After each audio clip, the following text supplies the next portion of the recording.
Hi everyone! Before we get into this audiobook, I'd really appreciate it if you could hit the subscribe button and drop a like. It helps me out a lot as well as contributes a lot to the channel. Now, let's get into the story. I hope you enjoy. The aroma of pine and loam was Elara's solace, a thread of familiarity woven into the unease that now clung to her like a second skin. Sunlight fractured through the leaves, throwing mosaic shadows on the earth where, so long ago, she had trained with Liam. Her memory echoed with bright, unfettered laughter, a bitter contrast to the somber stillness that defined her days. She recalled Liam's hand, a warm anchor in hers, guiding her through complex combat sequences. Ever patient, he pushed her limits, yet stood ready to catch her fall. "Faster," he'd murmur, his voice a resonant vibration that stirred anticipation, not fear. "Stop thinking. Sense the current. Become one with the wolf." She could almost feel his presence, the spectral weight of his hand adjusting her posture, the faint brush of his breath as he whispered instruction. That Liam, her champion, the devout protector of the Silverstream pack and its hallowed ways, now seemed an illusion, a cruel jest by fate. The Silverstream pack. The very name resonated with promise, a benediction murmured on the breeze. Generations had etched their territory into the heart of the Whispering Woods, defined by the serpentine river that pulsed with life. It was a sanctuary of wild beauty, where ancient trees stood as silent guardians over secret clearings, the very air alive with untamed energy. She recalled pack gatherings, jubilant celebrations after successful hunts. A bonfire blazed, casting flickering silhouettes on the faces of her kin. The air hung thick with roasting meat and the pungent sweetness of wild berries. Elders, their voices rumbling like distant thunder, spun tales of ancestors, weaving history and legend into a rich tapestry. Younger wolves, eyes wide with adoration, hung on every word, eager to claim their place in the pack's grand saga. She relived the raw exultation of her first kill, the surge of power as she brought down a stag, nourishing her people. Her father's proud gaze, her mother's gentle encouragement, Liam's approving nod. It was a sacred rite, a moment of profound communion with the land and her community. Post-feast, music would unfurl. The deep thrum of drums, the mournful cry of the flute, the lyre's soaring melody. Wolves, young and old, would unite in dance, bodies swaying as one, hearts synchronized in rhythm. Elara and Liam always found each other in the throng, hands intertwined, a silent dialogue of love and belonging passing between them. Liam taught her the Silverstream's ancient songs, passed down through generations, melodies that told of their bond with the moon, the stars, the very spirit of the forest. He revealed hidden pathways through the woods, secret enclaves where their ancestors' spirits lingered. He shared his dreams with her, his aspirations for their pack's future, his unwavering faith in their people's strength. And then, the hushed moments by the Silverstream.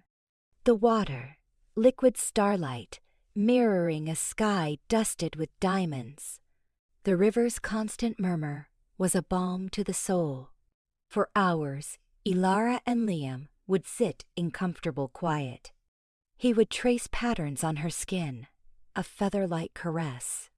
He recounted tales of his youth, his struggle to measure up to his father, his longing for something beyond the ordinary. He confided his fears, his doubts, his insecurities, and she, in turn, shared her vulnerabilities, her aspirations for a Silverstream pack that thrived, their traditions honored, their love unyielding. One night, Bathed in the silver glow of a full moon, Liam led her to a secluded riverbank. He knelt, his gaze brimming with a love that stole her breath. He presented a ring crafted from silver, interwoven with strands of her hair. "Elara Meadowlight," his voice trembled, thick with emotion. "Will you be my mate? Stand with me through darkness and light. Help me guide our pack to a future of peace." Tears streamed down her face as she nodded, speechless. She embraced him, burying her face against his chest, enveloped in the warmth of his devotion. It was her life's pinnacle, a moment cherished for so long. Now, that memory was a cluster of glass shards in her heart. The whispers of Silverstream, once a lullaby, were now a haunting lament. They sang of betrayal, of loss, of love turned to cinder. They echoed with screams she desperately tried to bury, the raging inferno that consumed everything she held sacred. The searing heat on her skin, the smoke constricting her lungs, the agonizing realization that Liam wasn't coming. He left her to burn. That thought was a brand, a perpetual reminder of his treachery's depths. Forgiveness felt like an impossible indulgence. The Silverstream demanded retribution, a reckoning for the suffering inflicted. Yet, beneath the fury, a flicker of doubt remained. Could she condemn the man she once cherished without comprehending his motives? Could she inflict the same torment he had caused? The answer remained elusive, trapped in the labyrinth of her emotions. But one thing was indubitable. She couldn't rest until she uncovered the truth, until she confronted Liam, demanding an explanation for his actions, until she decided whether to grant absolution or exact destruction. The fire had reshaped her, forging a stronger, more dangerous entity. She was no longer the naive girl who dreamed of a tranquil future by Liam's side. She was a warrior, a survivor, a leader, and she wouldn't rest until justice prevailed. The wind sang through the trees, bearing the scent of impending rain. The Silverstream's whispers grew louder, urging her onward. It was time to return, to confront the ghosts that haunted her, to face the man who shattered her world. It was time to rise from the ashes. "The Crimson Betrayal, I need to show you something," Liam urged, his voice a tightrope stretched over a chasm of anxiety. Elara's heart, though tenderized by recent hurts, thrummed a reluctant response. Sunlight, fractured by the canopy, painted a restless dance across his brow. "It's about the attack." Hesitation snagged at Elara. The woods, once a haven, now felt constricting, each fluttering leaf a potential harbinger. "What is it, Liam? Can't you just tell me?" He shook his head, his gaze a silent plea. "No, showing you is safer. It's close to Whisperwood Glade. No one goes there anymore." Whisperwood Glade, a trove of hushed histories and venerable trees, their childhood haunt, filled with purloined berries and fanciful dreams.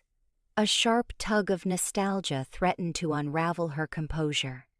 Trust, once an ocean's expanse, had dwindled to a meager trickle. Yet, the thirst for answers, for a glimmer of Krekel, comprehension, burned brighter. "All right," she conceded, the words a mere puff of air. "Take me there." A skittish energy propelled Liam forward, his stride too rapid, his eyes flitting nervously. Elara shadowed him, senses prickling, every fiber screaming caution. The air thickened, a blend of pine sweetness laced with a sharp, discordant note. They arrived at the glade, or its ravaged remains. Ancient trees clawed at the bruised twilight like skeletal hands. A stillness reigned, the usual zephyr absent. At the heart, a circle of scorched earth served as a bleak epitaph to some bygone eye. Conflagration. "What is this, Liam?" she pressed, suspicion tightening her voice. Liam remained mute, his back presented to her, shoulders vibrating. A crackle from behind spun her around, her hand instinctively seeking the concealed knife at her side. Ronin lounged against the tree line, a cruel curve to his mouth. A dozen wolves, their eyes gleaming with wicked anticipation, formed his escort. Elara's breath caught in her throat. An ambush. "Liam," she breathed, disbelief staining her voice. "What have you done?" Liam finally pivoted, his face a canvas of torment. "Elara, I didn't want this." "Didn't want this?" Ronin scoffed, stepping into the glade. "Spare me the theatrics, whelp. You executed your part flawlessly, delivering her here, unsuspecting, like a babe to the woods." He flicked his wrist, and the wolves surged, forming a menacing ring around Elara. "Ronin, please," Liam choked, his voice fracturing. "Let her go. I fulfilled my end." "Silence!" Ronin bellowed, his eyes flashing with contempt. "Do you believe your pitiable repentance alters the equation? You're as spineless as your sire, a blemish on the Blackwood lineage." He spat at Liam's feet. "Eradicate the weakness. Incinerate it." He gestured toward the wolves. "End it." They lunged, teeth bared, snarls echoing in the confined space. Elara reacted purely on instinct, knife flashing, drawing first blood. But the odds were insurmountable. She fought with a cornered mother's ferocity, yet she was hopelessly outmatched. Ronin observed with detached amusement, his gaze glued to Elara's desperate struggle. He raised a hand, and a wolf dropped a torch onto the parched undergrowth. Flames snaked and writhed, ravenous and eager. "Burn, Silverstream," Ronin hissed, his words venomous syrup. "Burn with your kind." The fire exploded outward, fueled by tinder-dry wood and a gathering wind. Heat intensified, searing Elara's skin, suffocating her. Smoke bit at her eyes, blurring her vision. Liam stood transfixed, his face a mask of horror as the blaze swallowed the glade. He watched Elara, encircled by fire and fangs, fight for her very existence. Elara knew this battle was unwinnable. Not under these conditions. Escape was paramount. The heat was unbearable, the smoke a tangible weight. Shifting was the only recourse. With focused intent, she embraced the wolf within, the primal magic coursing through her. Bones creaked and reformed, flesh tore, her body remolding into a powerful ebony she-wolf. The wolves recoiled, momentarily stunned. Elara, now a creature of pure instinct, unleashed a roar that shook the burning glade, a cry of defiance, of rage, of profound betrayal. She charged, scattering wolves, tearing through the inferno, her gaze locked on the lone escape route. But Ronin blocked her path, an insurmountable wall of malice. "Impressive," he conceded, his voice eerily calm against the backdrop of roaring flames. "But insufficient." He raised his hand, and the remaining wolves surged forward, cutting off her exit. Elara realized she couldn't simultaneously battle and escape. She had to choose. Survival or vengeance? Not today. Vengeance would have to wait. In a final desperate surge, she vaulted over the wolves, ignoring their snapping jaws, and plunged into the burning woods, flames licking at her fur, smoke scalding her lungs. She fled, blindly, driven by instinct and self-preservation. The forest was a fiery maze, a hellscape of smoke and shadow. She stumbled, fell, and hauled herself up, her body a symphony of protest, her spirit unyielding. Finally, she burst from the trees, the blaze behind her, the promise of open country ahead. She collapsed onto the cool earth, body convulsing, lungs aflame, her spirit cleaved in two. She was alive, but the cost was immeasurable. Her pack, her home, her affections, reduced to ash, deceived by a trusted soul, left to perish. As she lay there, gasping for air, the dancing flames mirrored in her gold irises, a new fire ignited within. A fire of resolve, of resilience, of implacable fury. He left her to burn. A fatal error. He would soon grasp that some fires forge instead of consume. He would soon taste the fury of Elara Meadowlight, reborn from the embers of treachery. Ashes and vows the inferno clawed at Elara's pelt, a searing kiss unlike any hearth's gentle embrace. Panic nipped at her senses, threatening to drown the nascent wolf. Not now. Smoke and char stung her throat, each ragged breath a plea for resilience. Liam's deceitful mask swam behind her eyelids. Elara, trust me. Ronin knows about the attacks. Meet him at the glade. Trust, now a corrosive word, offered freely, returned with betrayal and flame.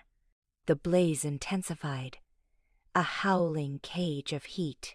Her human self, the Elara who cherished wildflowers and pine's breath, diminished. The wolf surged, instincts honed, primal. Survive, a singular, unwavering directive. Ronin's sneer flashed, the torch's first kiss upon dry leaves. Sorry, Elara, you know too much. A chilling harmony to the fire's crackling crescendo. He'd always envied her pack bond, her innate strength, even before the change. Liam's insecurities had fanned that envy into murderous rage. Bursting through the fiery curtain, she stumbled into a small clearing, cooler air offering scant relief. Paws seared, lungs screamed, yet the wolf refused capitulation. She collapsed, panting, the image of the burning glade branded into her mind's eye. Liam, arms draped around Ronin's shoulders, laughter echoing. She's so gullible, always was. A phantom ache sharper than any physical wound. The boy of shared starry secrets, the supposed protector, her orchestrator. She squeezed her eyes shut, focusing on the rage, the grief, the burning desire for reprisal. A dark, dangerous fuel, but her lifeline. She wouldn't break. She would endure, transforming into something stronger, something fiercer. Rising, her wolf form solidified, amplified, exceeding previous bounds.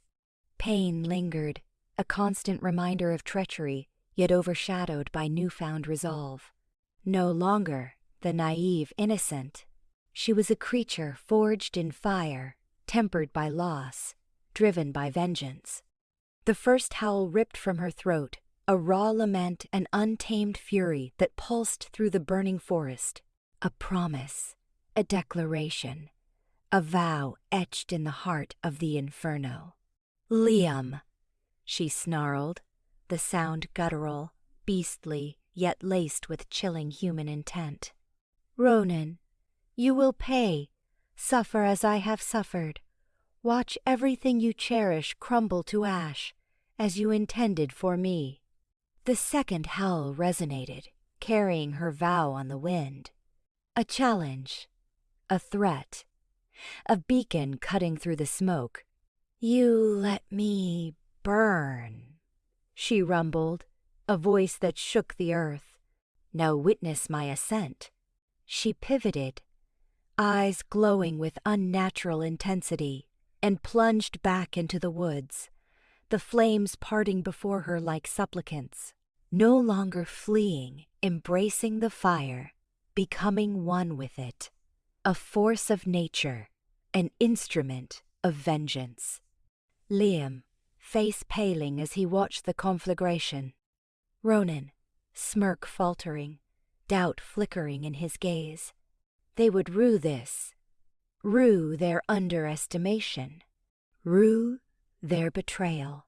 The final howl echoed through the night, a triumphant, terrifying herald of the new Elara, a warrior forged in betrayal, a wolf unburdened by scruple. She would rebuild from the ashes, stronger, more formidable, and they would pay for their pyre. The forest burned behind her, a pyre to her past, and the dawn of her fiery destiny. Forgiveness would not be granted. Oblivion would not be their fate. They would remember Elara Meadowlight, not as a victim, but the architect of their downfall. The Witch of Whispering Pines, the forest floor, lay a desolate expanse of charred remains. Pale dawn struggled through skeletal branches, casting the scene in somber hues of gray and violet. A solitary figure, draped in indigo, navigated the devastation with a fluid grace that masked the grief in her gaze. The villagers beyond Whispering Pines spoke her name only in low voices. Saraphina Nightshade, the witch. She sought not power or reverence, but the quiet companionship of the woods and the solace found in her craft. But today, the woodlands offered only torment. A cloying reek of burnt matter sullied the air, an affront to the forest's natural rhythm. Drawn by the acrid scent, Seraphina's hand instinctively went to the smooth bone hilt of the athame at her belt. She braced herself to find the corpse of a deer, perhaps a fox consumed by the blaze. Instead, the sight before her stole the very air from her lungs. A woman, or what remained of one, was sprawled amidst the blackened bracken. Her skin was ravaged, clothes reduced to scorched tatters that clung like funerary cloths. One side of her face, a canvas of angry burns, was nearly beyond recognition. Yet, even amidst such ruin, a faint spark of life persisted, a tenacious ember defying obliteration. And beneath the stench of burning, she discerned something else, something feral, the faint, primal tang of wolf musk. Kneeling down, ancient joints protesting, Seraphina pressed gnarled fingers to the woman's throat, seeking a pulse. It fluttered, weak and erratic, but it persisted. Resilient, she breathed, voice roughened by years of solitude. Or perhaps cursed. With strength surprising for her age, Seraphina carefully gathered the woman into her arms. She weighed next to nothing, almost spectral. As she carried her through the ravaged woods, a stirring ignited within Seraphina, an empathy for the injured woman's agony. This was no ordinary victim. This was someone touched by the old ways, destined for something more. Seraphina's cottage, nestled deep within the pines, exuded warmth and tranquility.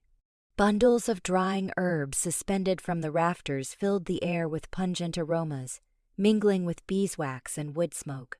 Shelves lined with jars of shimmering powders and dried ingredients spoke volumes of Seraphina's decades of study. Over the hearth, a cauldron gently gurgled, releasing fragrant steam. She gently placed the woman on a bed of woven reeds, peeling away the remnants of her incinerated garments. Seraphina surveyed the injuries with a grave expression. The burns were extensive, excruciating. Without intervention, death would surely claim her before dawn. Seraphina set to work, efficient and focused. She ground herbs with deliberate motions in a mortar, humming a tuneless chant. Compounding salves and poultices, her hands moved with the adeptness of a lifelong healer. The air thrummed with energy as she drew on the earth's power, infusing it into her remedies. First, she cleansed the burns with a yarrow and lavender solution, her touch light as a feather despite the urgency.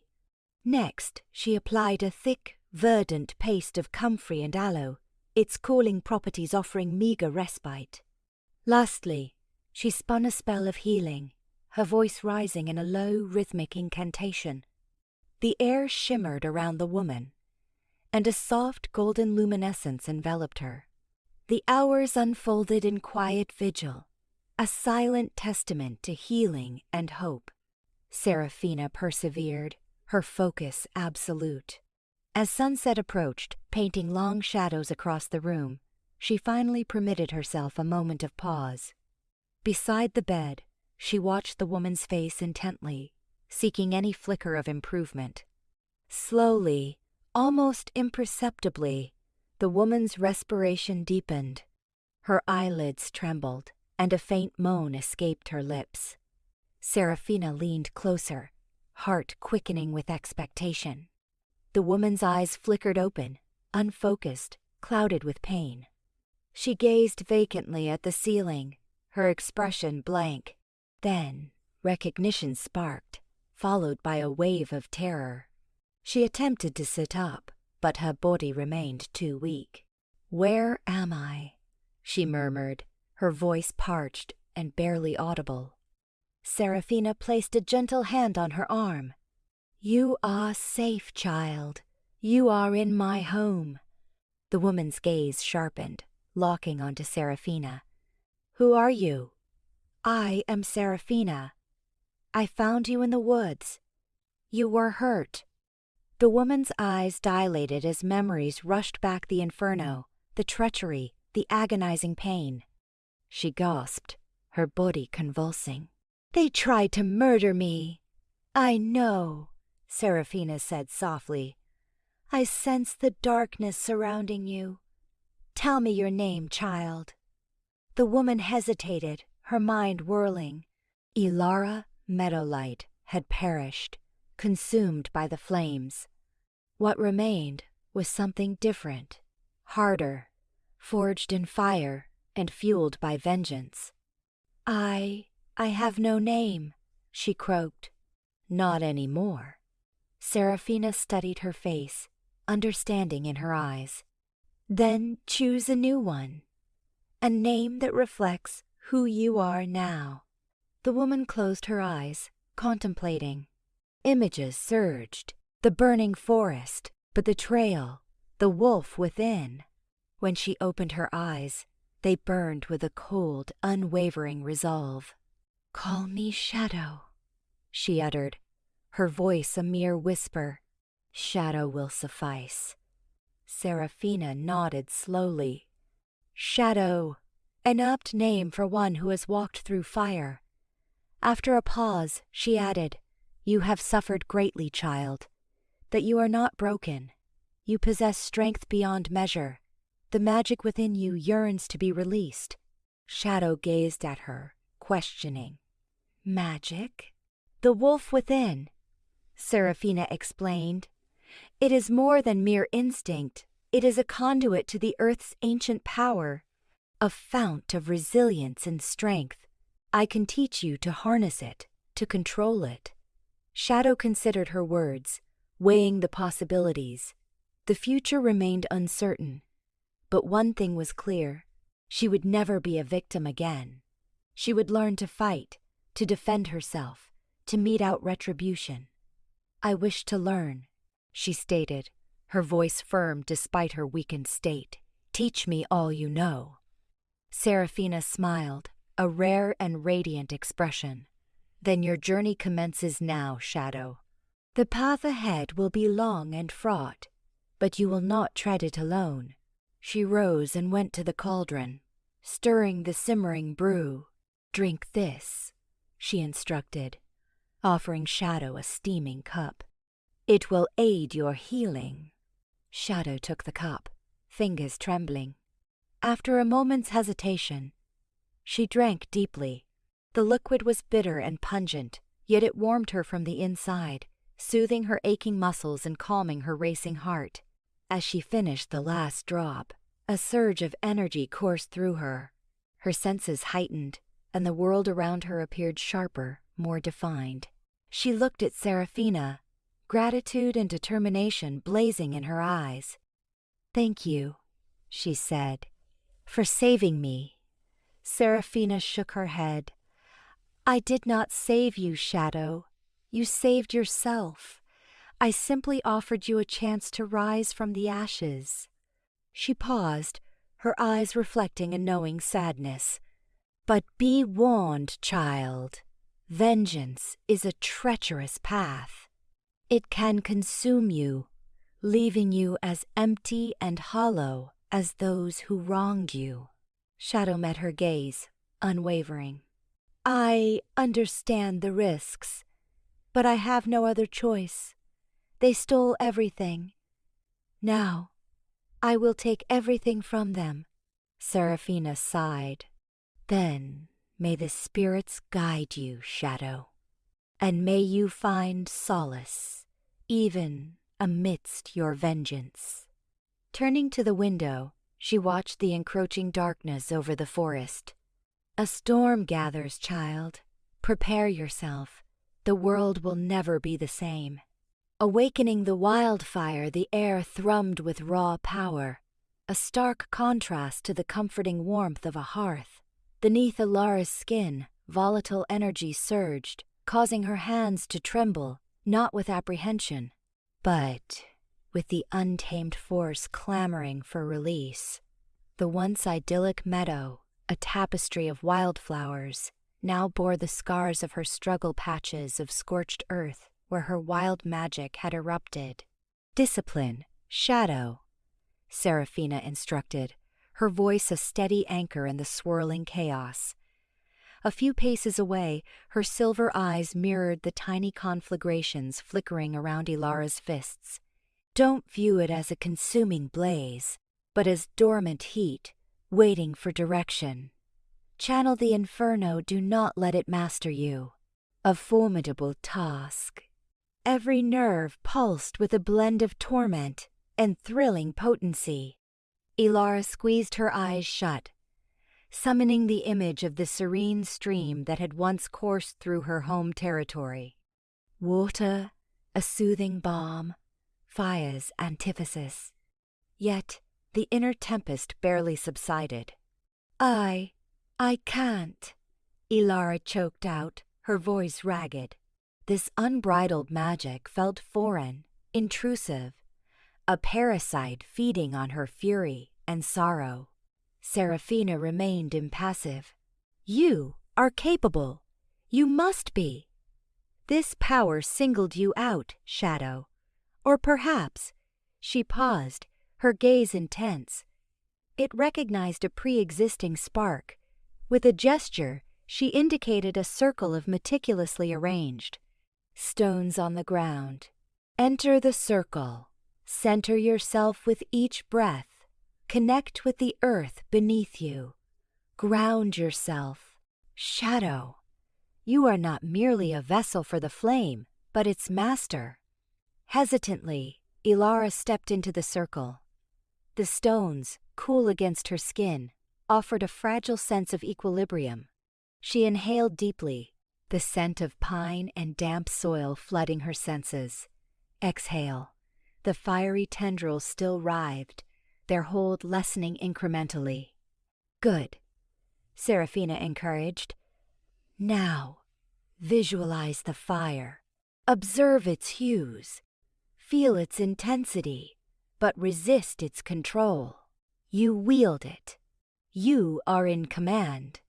Images assaulted Elara, her burning homeland, Liam's gloating expression, the agonizing kiss of the licking flames on her fur. The fire within intensified, fueled by the memory of betrayal. She faltered, nearly losing her balance. "No!" Saraphina's sharp tone cut through her torment. Do not yield to the rage. Acknowledge it, comprehend it, but do not permit it to dictate your actions. Harness it, refine it. Elara gritted her teeth, battling the rising tide of fury. She closed her eyes once more, this time conjuring the memory of her pack, their laughter, their loyalty, their unwavering devotion. A different kind of conflagration ignited within her, a fervent yearning to honor their memory, to avenge their annihilation. Slowly, deliberately, she began to assert dominance. The miniature infernos diminished, merging into a single, contained flame that danced with controlled fervor. Saraphina offered a subtle nod of approval. That's it. Now, reach out. Sense the energy that connects you to the fire. It is not solely within you. Shadow. It permeates everything. Elara extended her hand, palm open, towards the radiant spark. She concentrated, imagining the heat, the illumination, the boundless energy. A strange sensation washed over her. A profound connection to something ancient and immense. The flame pirouetted in her palm, responding to her will. What? What is this? Elara murmured, her voice laced with wonder. Saraphina moved closer, her gaze unwavering. This, shadow, is a glimpse into your true potential. You are more than just a survivor. You are a scion of the Ignis lineage. Elara frowned, confusion clouding her features. Ignis, what does that signify? It means fire in the ancient tongue, Saraphina clarified. A bloodline of wolves gifted or burdened with a unique connection to flame. Protectors, guardians, wielders of extraordinary power. But their numbers dwindled through the ages, their existence relegated to legend. 2. You're suggesting I am one of them? Elara questioned, incredulous. The fire recognized you, Shadow. It sensed the heritage flowing within your veins. However, the blood alone is insufficient. You must learn to govern it, to master it, or it will consume you completely. Saraphina reached into a pouch at her side and withdrew a small, intricately carved wooden box. Inside, nestled on crimson velvet, was an obsidian stone, pulsing with a faint, inner luminescence.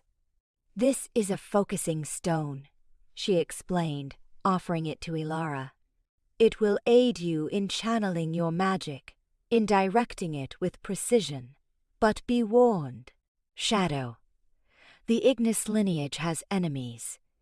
Individuals who would exploit your power, control you for their own nefarious purposes.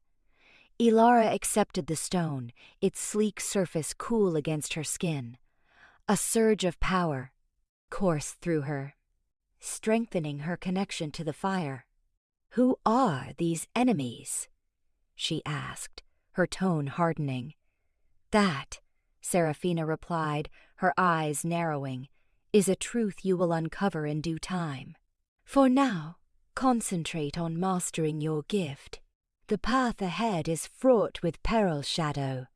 But you are not alone.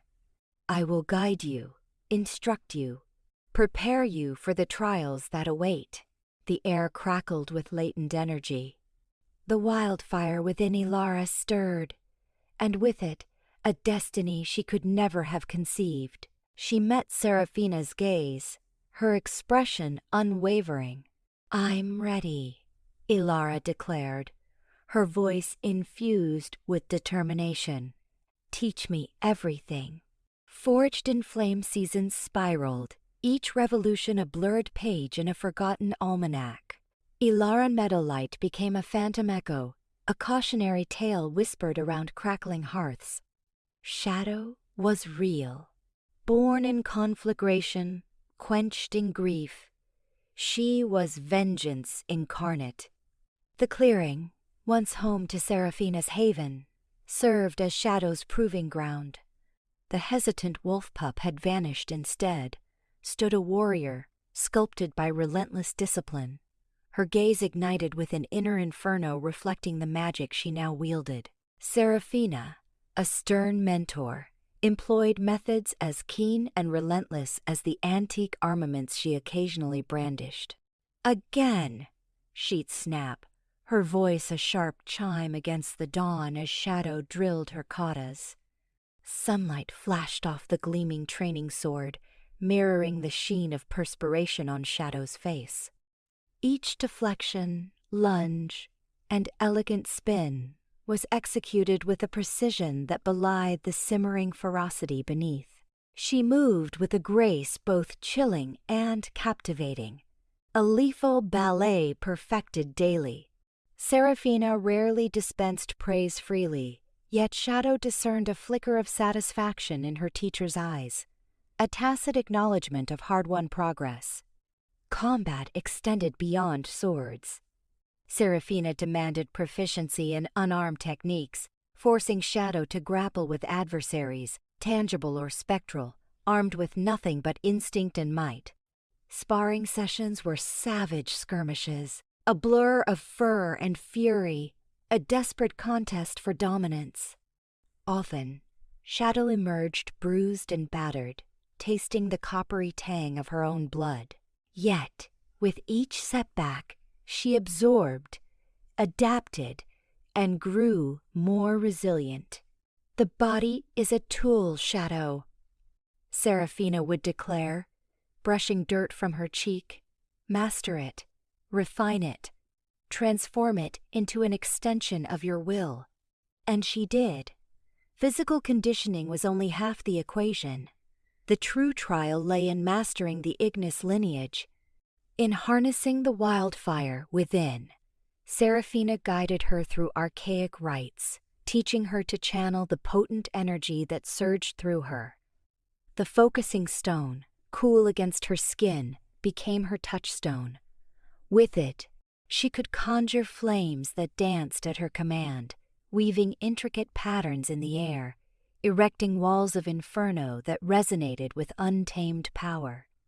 She learned to mold the flames into armaments, searing fire whips, bolts of pure energy capable of pulverizing stone. One night, bathed in the amber glow of a bonfire, Saraphina spoke of the burden Shadow carried, the heritage of the Ignis lineage. "Fire is a destructive agency, Shadow, but it is also an engine of creation. It can obliterate, yes, but it can also purify, cleanse, and birth new beginnings." Shadow gazed into the embers, watching them writhe and flicker. "How do I tame it? How do I prevent it from engulfing me?" "Control stems from comprehension," Saraphina responded softly. "Understanding its nature, its purpose, and understanding yourself." Those years dissolved into a haze of rigorous training, tireless dedication, and unyielding introspection. Shadow plumbed the ancient texts Saraphina had amassed, studying her lineage's history, learning of the triumphs and failures of those who had commanded the fire before her. She learned of the hazards of her power, the temptation to yield to its destructive allure. She envisioned the faces of those consumed by the flames, their existences reduced to ash, their names lost to time. She also recalled Liam. The memory was a searing brand upon her spirit, a constant testament to the treachery that had shattered her world. The warmth of his smile, the tender caress of his hand, the soft-spoken promises of forever all now contorted into instruments of agony. The pain remained sharp, the wound still festered. Yet, she refused to let it paralyze her. Instead, she channeled it, transforming it into a burning determination. The fire within was no longer merely a weapon. It was a propellant, driving her forward, pushing her beyond her perceived limits. One moonless evening, following an especially arduous training session, Shadow sat alone by the fire, the focusing stone radiating warmth in her grip. She closed her eyes, drawing upon her inner power, allowing the flames to graze her skin without scorching. Images flashed behind her closed eyes. The burning pack lands, her mother's vacant gaze, Liam's receding figure as he turned away. The anguish threatened to engulf her, but she stood firm, drawing upon the fortitude she had developed over the years. A single tear escaped, carving a path down her cheek. But it was not a tear of frailty, it was a tear of resolve. "He let me burn," she rasped, her voice raw. "Now he'll watch me ignite." The words lingered, carried away on the wind. They were not merely a promise, they were a solemn oath, a vow forged in fire, sealed in blood. The years of preparation had reshaped her, transforming her into something beyond a mere survivor. She was a honed instrument, primed to strike. She was fire given form, the embodiment of retribution. She was shadow, and she was coming for them all. Shadows of Silverstream, the air around Saraphina's cabin thrummed with verdant energy. Luminescent runes pulsed under the witch's deft hands as she inscribed patterns on a basin of water, drawn from a spring bathed in moonlight. Elara, reborn as shadow, watched with bated breath, silent since her oath. A repressed inferno smoldered within her. "Silverstream," Saraphina intoned, her voice a bare whisper against the hearth's crackling symphony.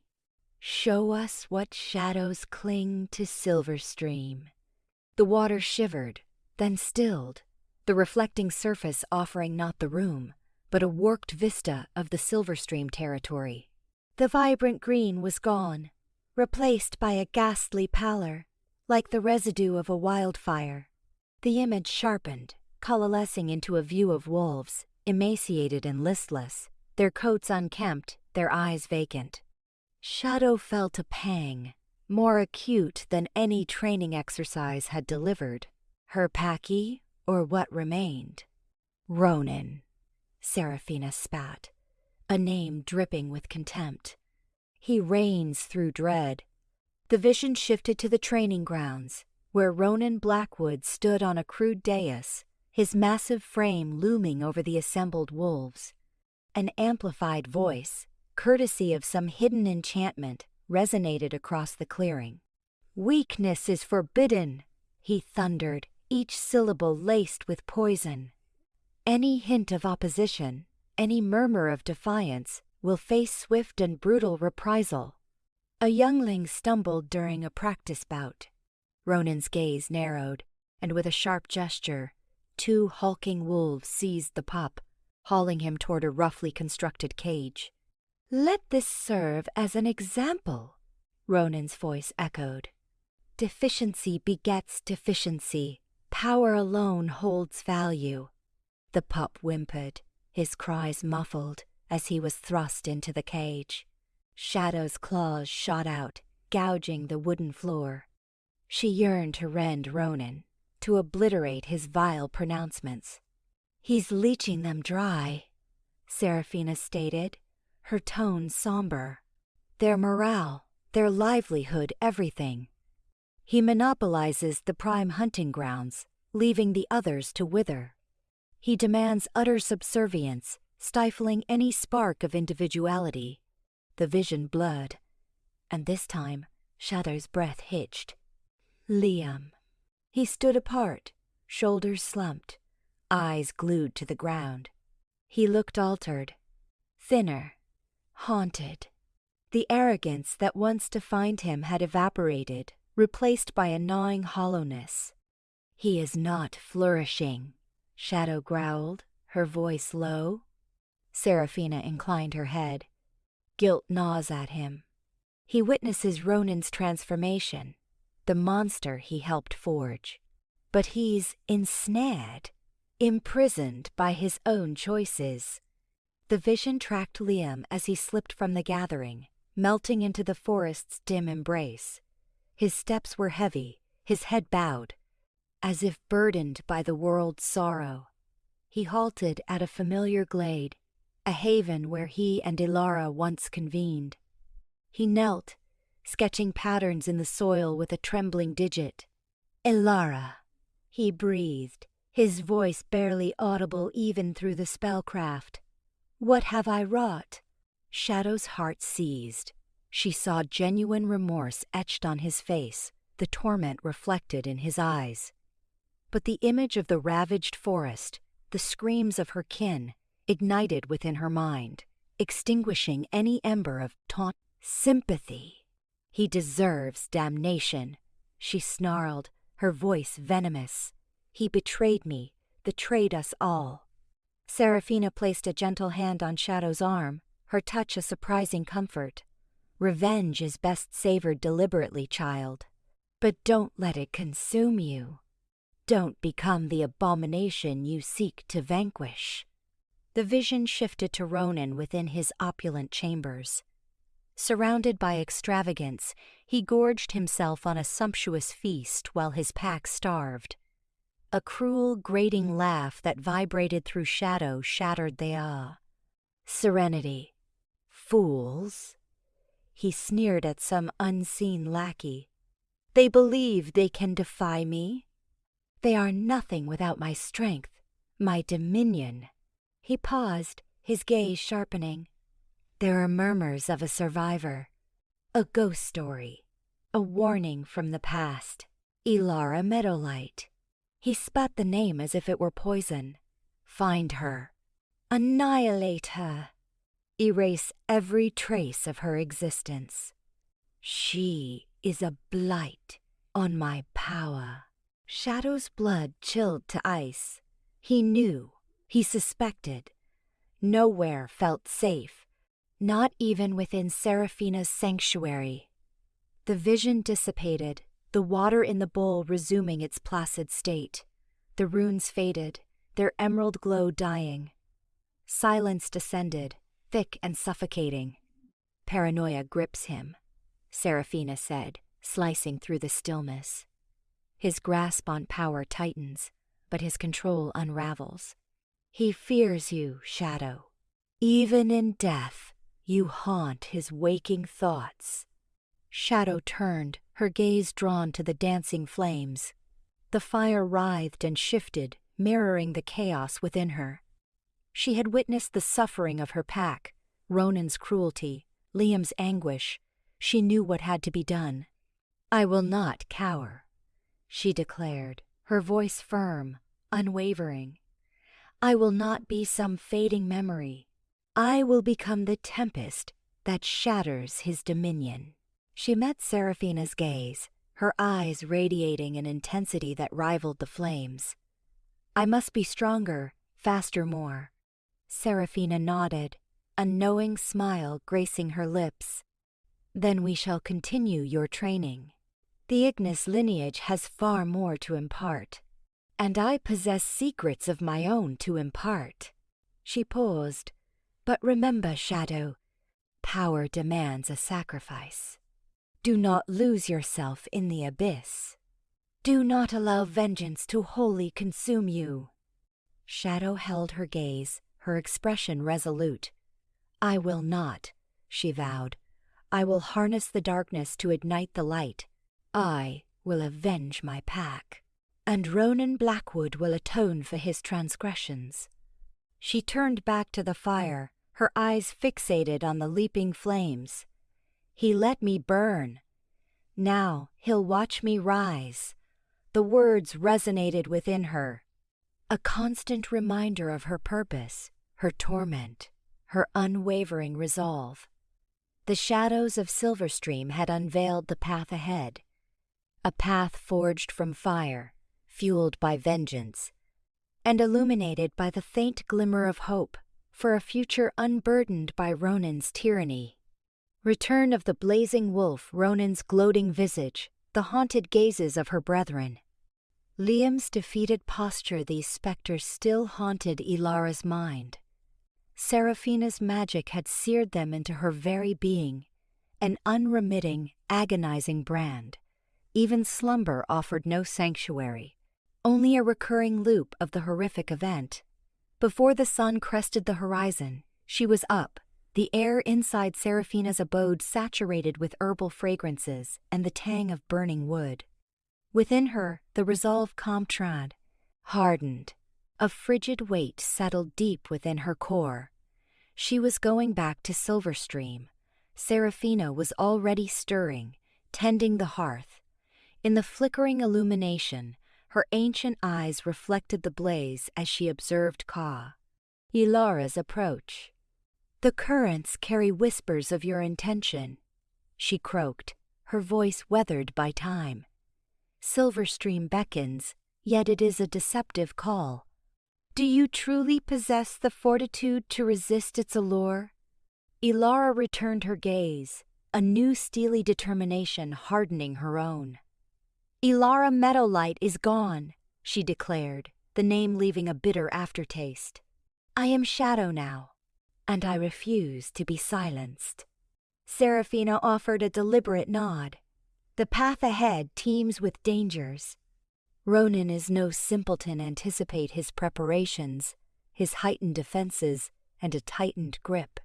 "Let him prepare," Shadow retorted, a spark igniting within her eyes. "I will shatter them." The day was consecrated to preparation. Shadow honed every skill, forcing her body and magic beyond previous boundaries. She practiced her shifts, human to wolf and back again, each transition more seamless, rapid, and controlled than the last.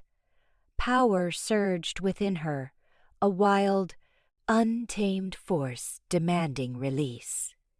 She summoned flames, coaxing forth minuscule embers that danced across her palm, then impressive bursts that ascended towards the cottage rafters, only to be quenched by Saraphina's tranquil gesture.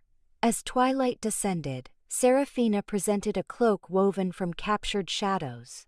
The fabric possessed an abyssal darkness, nearly devouring the ambient light.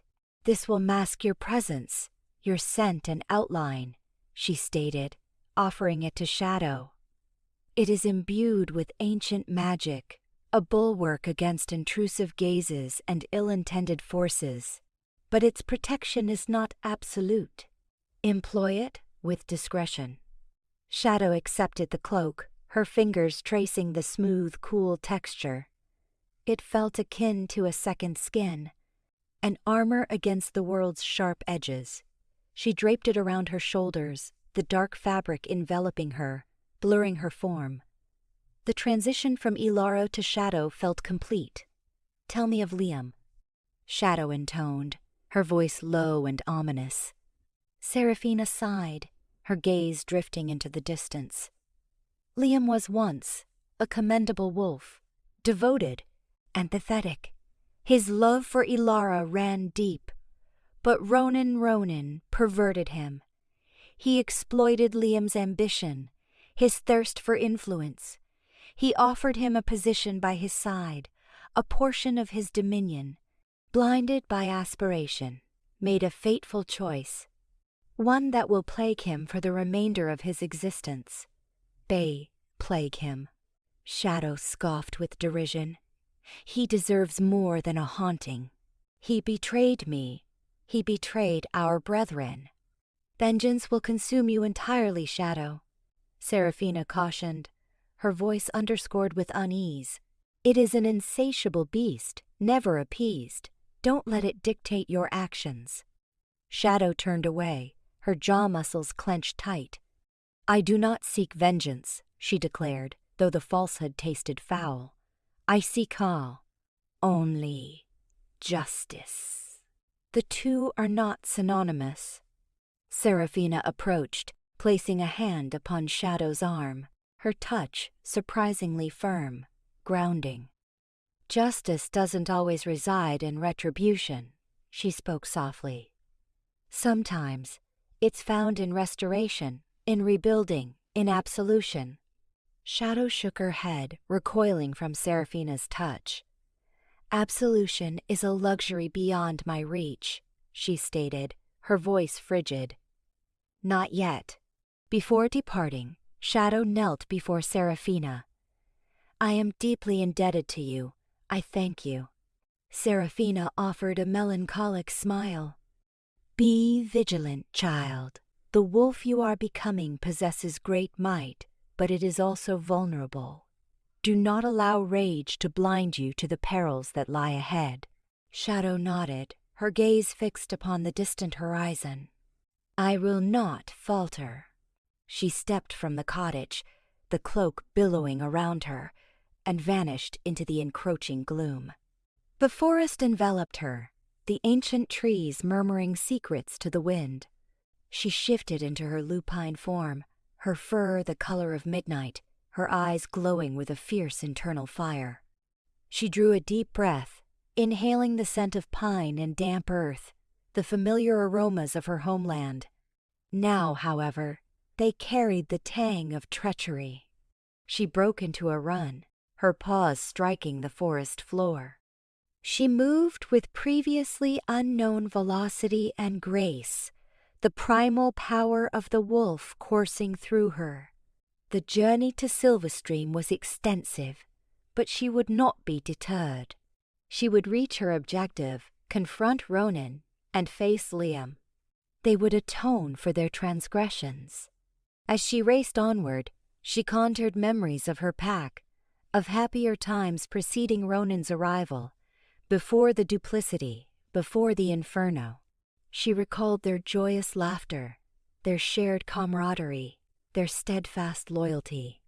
These memories acted as fuel, bestowing her with renewed vitality. She would avenge them all. She would reclaim what was rightfully hers. The moon ascended high into the heavens, casting elongated shadows across the terrain. Shadow ran beneath its luminous rays, a creature born of darkness and flame, a force of untamed nature set loose. The blazing wolf had returned. Silverstream would never know peace again. Whispers in the woods, footfalls muffled by the forest floor's deep carpet of pine needles. Shadow remained a silent observer. The air, thick with the reek of loam and lefrot, carried phantom echoes of her past, a life simultaneously a distant memory and a raw wound. She hugged the wood's edge, a spectral witness to what remained of her pack. Silverstream. The vibrant community she recalled had withered. A pall, a palpable dread, blanketed their territory. From her covert position within the tangled undergrowth, she watched pack members go through the motions of their day, their movements mechanical, eyes fixed on the ground. Gone was the joy, the shared spirit that had defined Silverstream, replaced by a hollow imitation. Wolves she had known intimately, training partners, surrogate mothers, guiding elders, were now mere husks, their spirits crushed under Ronin's brutal reign. A small knot of wolves huddled near the stream, their voices hushed to murmurs. Shadow strained to catch fragments of their exchange. "Patrols are tighter than a noose." One breathed. "Another family punished for insufficient offering." Another added, her voice trembling, "Word about Elara?" A younger voice, thick with rising fear, interjected. Shadow froze, her heart a stone in her chest. "They say her shade walks the woods, a warning to those who defy Ronin." A shiver traced her spine, deeper than the forest's chill. She had become a ghost story, a whispered threat. No longer Elara Meadowlight, a living member of the pack, she was a phantom, a symbol of Ronin's dominance, a testament to the price of dissent. Abruptly, a massive wolf, muscle rippling beneath dark fur, emerged from the primary den. Ronin. Even at this remove, Shadow felt the oppressive weight of his presence, the aura of cruelty he radiated. He paused, surveying the land, eyes narrowed as if hunting or being hunted. "Something's off." His voice, a gravelly rumble, carried across the clearing. "I feel it." A disruption. Several wolves approached, their expressions a blend of terror and subservience. Among them, she recognized Kaelin's Strongheart, his usually broad shoulders stooped, bright eyes dimmed with concern. He lingered, slightly apart, gaze fixed on the earth. "What do you sense, Ronin?" Kaelin asked, his voice quiet but firm. Ronin's gaze snapped to Kaelin, his features hardening.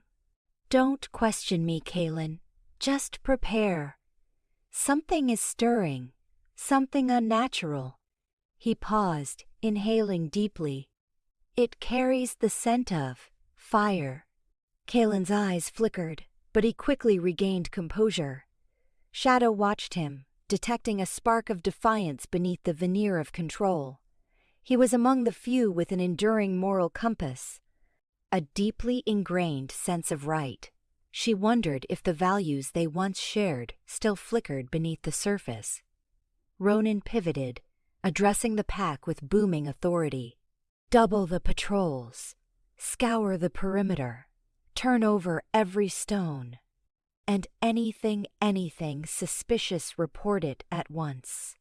The wolves scattered, a flurry of hurried, anxious movements. Ronin remained for a moment, his predatory gaze raking the forest. Then, with a final snarl, he vanished back into the den. As pack members scrambled to obey, Shadow retreated deeper, her mind racing. Ronin sensed her. He knew something was amiss. She had to exercise greater caution. Move with purpose. Discovery before she was ready was not an option. She melted further into the shadows, settling beneath the vast canopy of an ancient oak. From this vantage, she could still observe, yet remain concealed. She needed to dissect Silverstream's current state, identify potential allies, gauge Ronin's strength. She needed a strategy. As twilight bled into night, the forest resonated with nocturnal life. The wind whispered through the foliage, carrying half-forgotten secrets. Shadow closed her eyes, centering herself, drawing upon the ancient magic that coursed through her. She was no longer Elara Meadowlight, the naive wolf who had trusted too readily.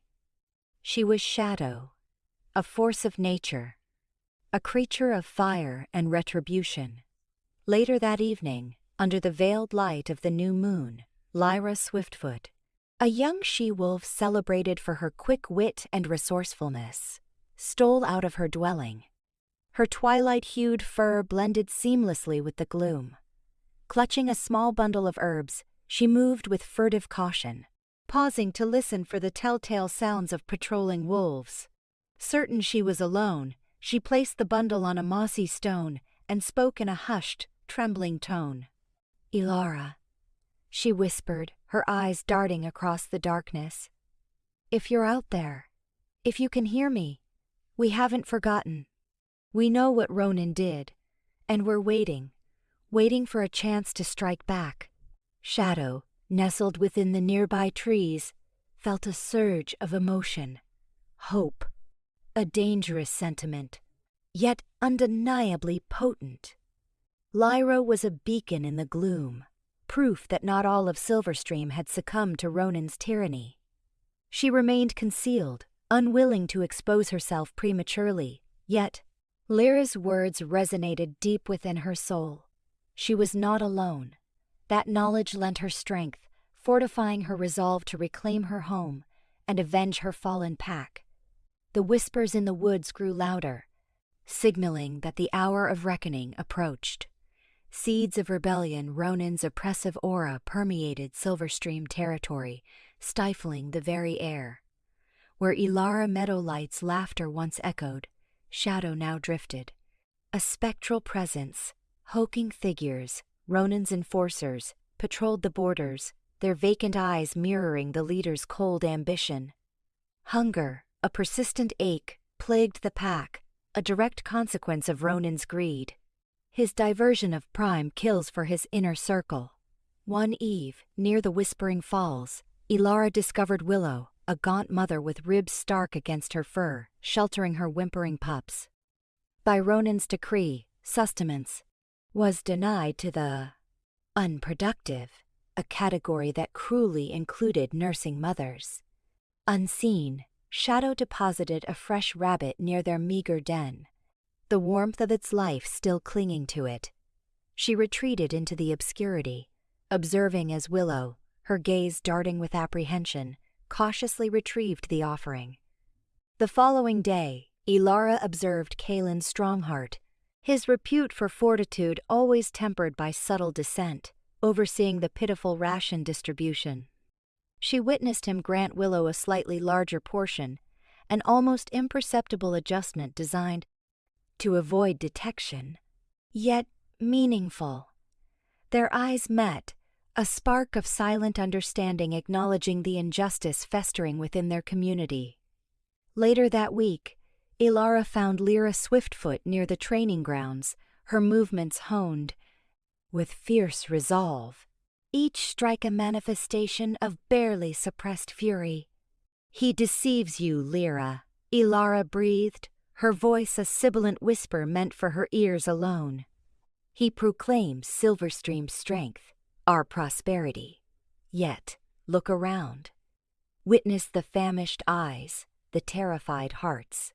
Lyra faltered, her posture momentarily losing its edge. "He justifies these privations as essential," she countered, her voice strained. "To ensure our survival." "Survival for whom?" Elara pressed. "So Ronin can glut himself while we waste away? He claims the choicest hunting grounds, appropriates more than his fair share. He spins tales of defending us from rogues, but the real danger resides within our own borders." Lyra glanced around, anxiety etched on her face. "Someone will overhear." "Then let them," Elara hissed. "Let them hear the truth. Ronin has infected Silverstream with rapacity and falsehoods. He manipulates through dread, but dread is a flimsy tool. Hope is mightier." Elara proceeded to recount a long-ago hunt, before Ronin's ascent, when Elara, as a younger wolf, had stumbled upon a hidden vale teeming with game. Ronin knew of it, yet hoarded it, allowing the pack to suffer while he indulged with his sycophants. She unveiled other instances of his selfishness, his bending of pack mandates to his advantage. Lyra listened, her eyes widening with each revelation. I suspected as much," she confessed, her voice barely audible. "But I lacked the courage to speak." "Vocalizing the truth is the initial act of rebellion," Elara emphasized. "Share it with others. Sow the seeds of doubt. Let them burgeon into defiance." Kalen, who had been discreetly monitoring their dialogue from afar, approached them later that evening. "I have heard murmurs," he revealed, his voice hushed and guarded. "Rumors of discontent, whispers of truth." Elara regarded him, her eyes scrutinizing. "Do you stand with us, Kalen Strongheart, or do you remain beholden to the tyrant?" He hesitated, his gaze flitting between Shadow and Lyra. "My allegiance lies with Silverstream," he declared finally, his voice resolute. "And Silverstream is languishing. Ronin has corrupted the pack's customs, warped our values. His reign is built on fear, and fear is a shackle." "Then assist us in breaking free," Shadow urged. "Help us demonstrate to the pack that there exists another path, that we can be powerful without cruelty, that we can flourish without sacrificing our principles." "What do you suggest?" Kalen queried, his eyes reflecting a blend of hope and trepidation. "We commence subtly," Shadow responded. "We aid those in need, discreetly, without provoking Ronin's scrutiny. We disseminate the truth, one confidence at a time. We reveal to the pack that Ronin is not invincible, that he can be opposed. Over the ensuing days, they executed their strategy. Kalen, leveraging his position, subtly redirected resources to the most vulnerable. Lyra, fueled by her youthful fervor and unwavering belief, spread the word amongst the younger generations, kindling a fire of defiance. Shadow, an ethereal presence, orchestrated their endeavors, guiding them, safeguarding them, ensuring their actions evaded Ronin's vigilant gaze. Ronin, however, was not ignorant. He perceived a subtle shift in the pack's dynamics, a low hum of unease. Though the precise origin eluded him, he sensed it, a prickling at the base of his spine, a faint whisper of dissent carried on the breeze. He tightened his control over Silverstream, intensifying patrols and punishing even minor transgressions with swift brutality. One evening, Ronin summoned Kalen to his lair. "I have observed a certain leniency in your application of pack law," he said, his voice a menacing rumble. "Have you, perhaps, forgotten my authority?" Kalen met Ronin's stare without flinching. "I am merely ensuring the well-being of all pack members," he asserted, his voice firm. "As is my responsibility." Ronin's eyes narrowed to slits. "Your responsibility is to execute my orders," he growled, "not to question them. Remember your place, Kalen Strongheart, lest you come to rue your insolence." As Kalen exited Ronin's den, Shadow materialized by his side. "He suspects," she warned, her voice a low thrum. "He is watching you." "I am aware," Kalen replied, his jaw tight. "But I will not be cowed. I will not yield." That night, beneath the shroud of darkness, Shadow, Kalen, and Lyra convened near the Whispering Falls. The moonlight bathed their faces, casting elongated, swaying silhouettes on the cascading water. 3 wolves, arrayed against a tyrant, armed only with their courage and conviction. The seeds of revolt had been planted and were now taking root. The air thrummed with expectancy, with the promise of transformation, with the looming specter of Ronin's retribution. The era of hushed voices was nearing its end. The time for action was rapidly approaching. Echoes of the past, the forest enfolded Liam in its usual embrace, a hushed concerto of leaves and branches. But tonight, dissonance clawed at the edges of that familiar soundscape, a subtle vibration needling his skin. He couldn't define the sensation, this strange allure drawing him deeper into the shaded thicket, beyond the torchlight's hesitant reach. It sparked both memory and bewilderment. He moved with the languidness of dreams, guided by an unseen thread. The balm of pine and earth, typically a source of solace, felt oppressive, thick with buried truths. He halted beside an ancient oak, its limbs contorted into grotesque gestures against the night sky. It was here, he knew, that the energy throbbed strongest. A wave of vertigo threatened to unseat him, compelling him to clutch at the tree's rough hide for purchase.